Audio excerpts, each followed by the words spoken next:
Well, good morning, everybody. I am Heidi Kaisen, owner of Hen Chicks Studio in Conrad, Iowa. We are just a little quilt shop in the middle of the state of Iowa, trying to inspire people and to help people be creative. But for the 5th year, we are selling all of the store samples that we are done with. So when you look around me and see all of these beautiful store samples, they're finished. They're already completely done. Nobody has to make anything. They're already been made for you. And then when we sell kits, we sell fabric, but at some point we're out of fabric and we're out of kits. So we end up with a stack of finished quilts. And 5 years ago, one of our staff members, Jerry Splitgerber, her husband had died of ALS. And we chose that very first year to split the donations of our sale between ALS and our school. And for the next several years, we each July have sold as many quilts as we can to raise as much money as we can to help either a person or a cause. And this year, being our 5th year, it really hit home when my cousin's husband was diagnosed with ALS last Thanksgiving. So I knew immediately that I wanted the 5th year, that money to go to ALS again. Ann and Jim, Dr. Jim McMillan is our honoree this year. By all means, are so appreciative and are glad that we're giving the money to ALS directly to help future generations of people who might have to deal with this, I'm going to call it ugly disease. So I've got a couple guests with me and I will introduce them in just a second. I just want to tell you that if you're watching this and want to learn more about how you can help, if you go to henandchicksstudio.com/ALS, and we'll put that link in the copy and everything here later. But you're going to find out, number one, how the sale works. It's very simple. Once the quilt is sold, it's sold. There's a set price on it. Number two, to tell you that 100% of the money is going to the cause. So if you buy a quilt for $100, you would pay $100 plus tax. The $100 goes to ALS. The tax money goes to the government. I can't do anything about that, right? And also on that page, you're going to find a link directly to the quilts. And I apologize in advance. I get very emotional because this is just a difficult thing for all of us. Is that as of this morning, we have already raised over $8,500. And I am so, my heart is filled with the generosity, not only of our family, our friends, our customers. And I fully believe that we will sell a lot more before the end of the month. The sale goes through July 31st. And so we need everybody's help, whether it is actually buying a quilt or whether it's sharing this post and telling someone else about what we're doing. You do not need to be a quilter. You do not need to be creative because these quilts are done. You can get them and put them on your table, put them on your wall, put them on your bed, give them to somebody else, but there's no stitching that needs to be done. Okay, so that's very exciting right away. But this morning, I wanted to be able to learn more about ALS. So without further ado, let me introduce our guests and let them introduce themselves a little bit more. First, let's go to Eric Grunfeld. Am I saying that correct, Eric? I should have asked you that. Am I saying your last name correctly? You are, yes. Thank you. Very good. So tell us a little bit about yourself and what you do with ALS. Yeah, so Eric Grunfeld. I am the Director of Development, one of 3 directors in our North Central Territory. Supporting, I'm located in Urbandale, Iowa, so Central Iowa. supporting Iowa, Wisconsin, North Dakota, South Dakota, and Minnesota, primarily focusing on our Des Moines Walk to Defeat ALS, which is October 7th, our Quad City Walk, and our Cedar Rapids Walk, which are both in August. I got involved with the association about 10 years ago with a previous job working with the Iowa Wild. We did a lot for jersey auctions, fundraisers, walk teams to support the Iowa chapter. Served on the board for several years on the Iowa chapter, and just felt it was an important mission, and wanted to join the fight to defeat ALS. So excited to be here and be a part of the fight. So, well, wonderful. Yeah. And our other guest this morning is John Cronin. And John, I'll let you introduce yourself. Yeah, I'm John Cronin. I'm based out of St. Paul, Minnesota. But again, like Eric said, to support our whole territory. Specifically, one of my focuses is community fundraisers like yourself. When anyone in our territory, has a passion and a way to raise money for us, I'm there to support however I can. I also have been involved about 10 years now. My sister-in-law's uncle had ALS. And then her grandmother and then a high school math teacher had ALS. So a couple of connections through high school, and I've been involved with the ALS Association since then. And I'm thrilled to be here and chat with you and hopefully educate you and the viewers a little bit more about what ALS is. Absolutely. So tell me, either of you, go ahead. And let's if somebody does not know what ALS is, I think what's the baseball player's name? I'm going to forget that now. I'm not a baseball fan. But wasn't there a baseball player that Lou Gehrig, right? Am I saying that right? Mm-hmm. Yeah. So tell me a little bit, what is ALS and how does it affect people? Yeah, I can take this one.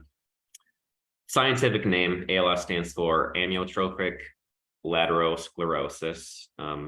Also commonly known as Lou Gehrig's disease, as you mentioned.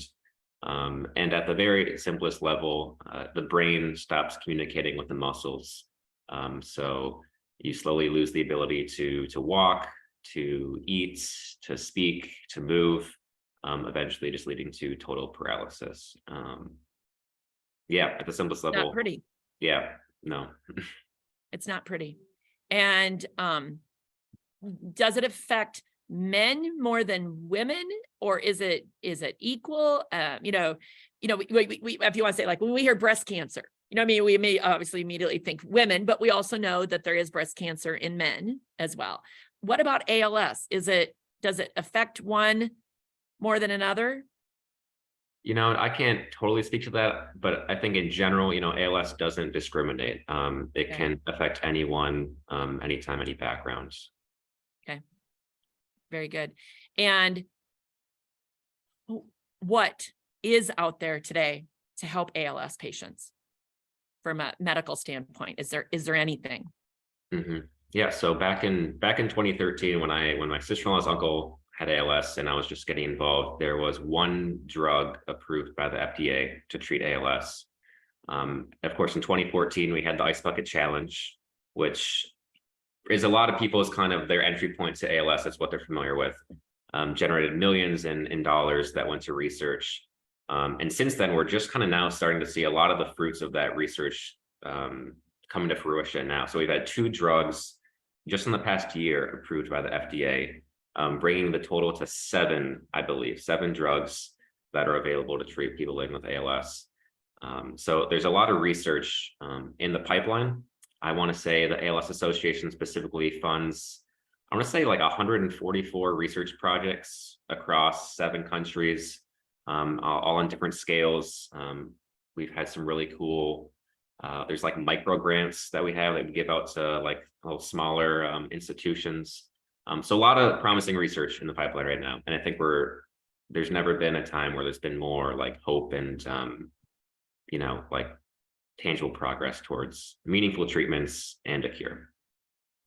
And just to add on to that, the goal of these drugs is to slow the progression. of ALS. To slow the progression of what the disease does to the folks that are diagnosed, right? So our goal as an association is by 2030 to make ALS a fully livable disease, which means we'll have to transition from serving those from start to finish for their lifespan to serving those for a lot longer, right? And expecting them to live longer. So, what's the current lifespan, Eric? The current lifespan, depending on diagnosis, is 2 to 5 years. Now, depending on the gene and the type of ALS, could be longer, could be shorter, especially if they're eligible for one of the FDA drugs that are approved out there. Mm-hmm. But again, everybody's different, right? Mm-hmm. So it honestly just depends on the lifespan, but the average is 2 to 5 years. The one thing that I will add is veterans. So military veterans are 50% more likely to be diagnosed with ALS. And there's still research being done behind the connection between the two. But that's the one thing that we found over the years is veterans are 50% more likely to be diagnosed. Yeah, that's very interesting. Very interesting. And it really isn't an age.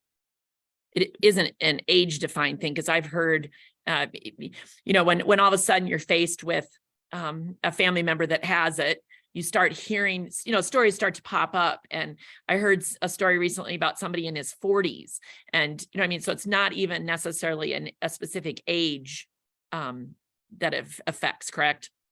It's not. You generally don't see it in like children or teens. That'd be under 30 would be a lot more rare, but yeah. The family that started the trend, the Ice Bucket Challenge back in 2014, the son, he was in his 20s, I want to say. He had just finished college out in Boston. So yeah, it's just mind-blowing. And I think so often and awareness is such a big part of moving research forward. Like the Ice Bucket Challenge. I'm not sure that I had ever, if you want to say, had tuned in to ALS. All I kept saying was, I'll give the money, but don't make me, jump in the water, kind of thing. But that was a huge national, probably international awareness, brought awareness to ALS. And, and I think of other diseases like Parkinson's, and we see, I'm not gonna say the movie actor that's so famous with Michael J. Fox. What's Michael that? J. Fox. Yes, Michael J. Fox. Thank you. And you know what I mean? And I think that disease is getting such awareness because of him and the way he is handling that. What can we do to keep bringing awareness to ALS so that, this disease gets more attention? And I'm assuming the answer to that is just things like what I'm doing, right? Yeah. What I'm saying. That's what I was going to say. I think it's, community fundraisers like yourself is really the building blocks of awareness, taking it down to the lowest community, local level, doing what you can to spread awareness is, obviously helpful to have a successful business to kind of put in front of it all. And that just builds and builds and builds. Yeah. And I think too, that's also just in relation to the ALS Association does one of our core kind of wings is advocacy work, which includes, lobbying the, state legislatures, and in the same way, like it builds from that local level up and can be a significant source of support for people living with ALS through just funding. Yeah. The one unique thing about ALS, sorry, Heidi. No, go ahead. About the association is we're very hands-on as much as a family would like from the association. So we're unique in the fact that we have an entire care services team across each of our territories. In that care services team, provides support directly to the families, from things such as going to clinic with the family. So an example, we have a few clinics in central Iowa and Iowa where a family goes to a doctor's office instead of having to go to 6 or 7 different doctors. All the doctors come to them. So neurosurgeon, occupational therapy, physical therapy, speech therapy. What am I missing, John? A doctor that helps for eating, right? Nutritionist, sorry. But that's one way that we support. Another way is support groups and care groups that we do every month. We also have, and this is probably one of the most valuable things that we have, is our loan closet. And our loan closet supplies everything for the most part that the families need through their journey with ALS. So that could be an adaptable spoon or fork. It could be communication devices. It could be their wheelchairs. It could be their beds. And that's all happens through the support of fundraisers like this. Mm-hmm.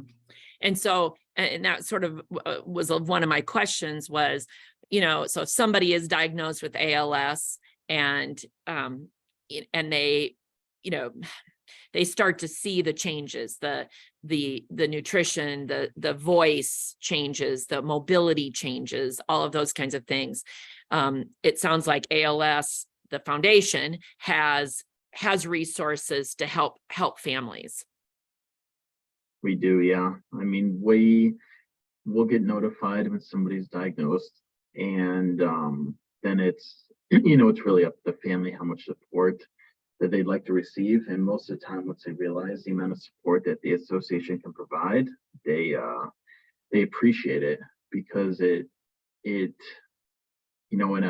a tough situation, it takes a lot of stress off the family, because we're a resource there and we can provide just about everything that they need and answer a lot of the questions. And also these support groups that we do, it allows the families to connect with each other so they could talk about their journeys too. And it's, it tries to be comforting to them to know that there's other families and know what to expect and to hear about the resources. Mm-hmm, mm-hmm. And it can't be, it's not a cheap disease, because like a wheelchair, just a wheelchair alone is probably, I hate to even think of how many thousands of dollars it might cost. And I mean, you're talking hundreds of thousands. An average out-of-pocket cost with no resources that we provide could be about $250,000 a year. Oh, for a wheelchair? Well, just for their support. Just for the sport. Okay. Yeah. And so we try to lift that burden by providing stuff like the wheelchair, communication devices, things of that nature. Mm-hmm. And, part of me knows that what we're doing here is a small nugget, but yet I feel like we can make an impact with what we're doing. And for anybody who maybe has joined in and hasn't heard what we're doing, I'll just kind of reiterate right now, is that Hen Chicks Studio, which we're located in Conrad. Our website is henandchicksstudio.com. And if you add /ALS to that URL, it'll take you right to the page where we are talking about ALS. Our honoree is Dr. Jim McMillan. He is a veterinarian and was diagnosed at Thanksgiving time in November with ALS, and is obviously has retired from his job at this point. So the 100% of the money that we are getting for the sale of the quilts is going in his name to the ALS Iowa chapter, and with hopes that money could be put to good use in some form, whether it is in support or research. We'll be discussing that. I started with about 120 quilts, and with the potential of a little over $27,000. We started at noon on Saturday, and I don't know how many quilts we've sold. I guess I didn't count that number, but we've already sold over $8,500 worth. But I know we still have lots of quilts in lots of different amounts. So if $20 works for you, $30, I know we have items that are at that amount. We've also got quilts that are $200, $250, that kind of thing. And again, 100% of the money of the price goes to ALS, and then the tax money goes, and then shipping, if we need to ship it to you, is your responsibility. And so I just want the quilts to go to a good home, and I want the funds to help somebody else out. And again, our family has been very touched by this disease of ALS, and to think that 5 years ago, we gave money to ALS because of one of our staff members, and now to have to be doing it again tells you that this disease is not slowing down, and not it's still hitting people, and we need to do something about that. So Eric and John, tell me, what else would you like everybody to know? I mean, John, you talked a little bit about the fact that you've had personal, sound like 3 people personally that you have known, and what is that experience like? How were you able to help those people or support them? And what do we do? What do we do when we're not the ones afflicted with it, but know somebody is? How do we approach that, and how do we help these people? Yeah. I guess,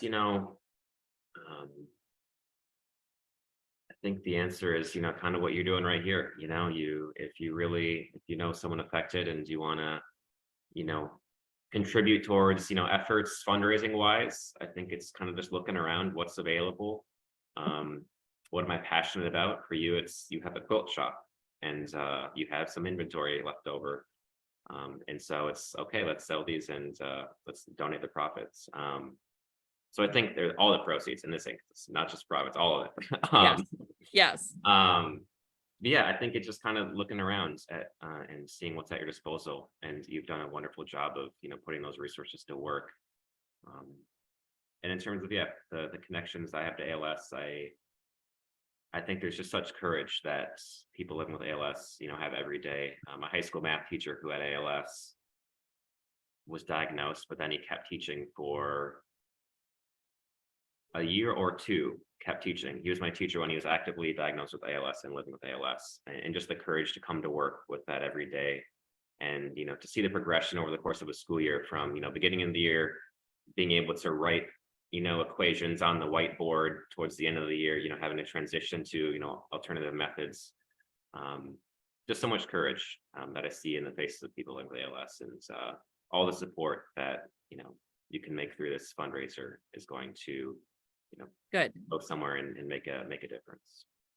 Very I good. think what John said really does. He started a fundraiser back in 2013 when he was just getting into high school. And I believe it's a wiffle ball tournament, right, John? Yeah. And this is probably year 10 that you're putting it on. So you don't need to own a company or own a storefront, or I think what John was trying to say is, be creative, think outside the box to be able to fundraise. And John started as a high school student doing this wiffle ball tournament, and here he is going on year 10 and I think it just happened in June, right? Yeah. June 3rd. Yeah. So there's a lot of unique ways to support and fundraise, and a lot of these dollars stay local to support the families that we support in these various markets. So That is awesome. That is absolutely awesome. Well, if anybody is in the Conrad Iowa area. And if people don't know where Conrad is, it's halfway between Waterloo and Des Moines, kind of thing, to give you a north of Marshalltown. We physically do have the quilts here that if somebody wants to come and see them, they certainly can. But they also can see every one of those quilts online at, again, henandchicksstudio.com/ALS. And we certainly would love, again, if you can't purchase one, I always say share that information with somebody else, because there might be somebody else. And again, we need, I'm going to say roughly 100 more people to each buy one item, and we could potentially make a big significant difference to our donation to ALS.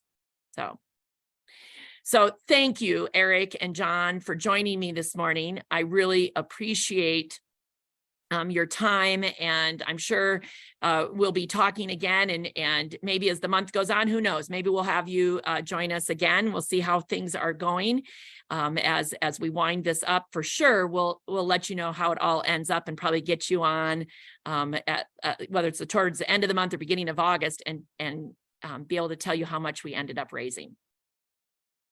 Thank you so much, and thanks for all you're doing, and for all the support, and for everybody that supports this fundraiser.